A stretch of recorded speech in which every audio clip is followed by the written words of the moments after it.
Yura, Donnie Pangilinan, hinangaan na naman dahil sa pagtulong sa mga nasalanta ng bagyong Christine. Pero dahil dito, nabash na naman ang kanyang nobya.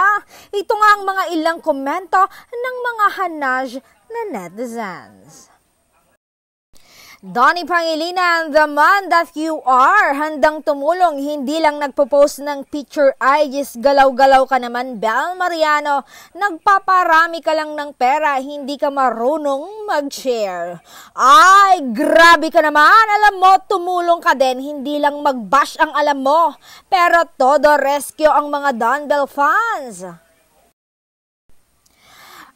Ayon nga kay Maunara, grabe kay Bel, walang ginagawang masama yung tao, si Lord lang ang bahala sa'yo. Ayon nga kay Ming Dapili 8080, hindi kailangan i-post ni Bel kung nag-share siya. FYI, si Bel may tinutulungan na Curbs Foundation. Ikaw, anong na-share mo yung paninira mo kay Bel? TikTok Philippines, ano na? Ay naman kay AMC 2140, ikaw ba nag-share ka? Sa bagay fake news nga pala sinishare mo. Di porket di mo nakikita, wala nang ginagawa. At ay naman kay Ross Ann Panganiban, as dalaw, Diyos ko, grabe yung inggit mo kay Bel. Buti nakakatulog ka pa ng maayos sa mga ginagawa mo. Sabi naman ni IMC, di kailangan ni Bel mag-post ng pagtulong niya para pag-usapan lang. Isa yan sa dahilan niya bakit low-key lang siya. Sikat kasi siya, kaya kahit anong post niya, hot topics agad.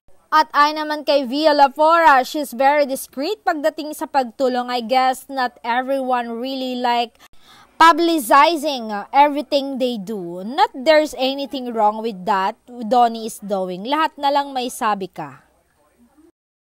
At ay naman kay Gohara, hindi naman kasi lagi kailangan i-post sa social media kung tumutulong yung isang tao.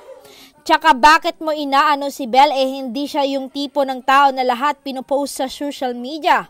At ay naman kay Leia, kailangan ba lahat ng gawin ni Donnie gagawin din ni Bel?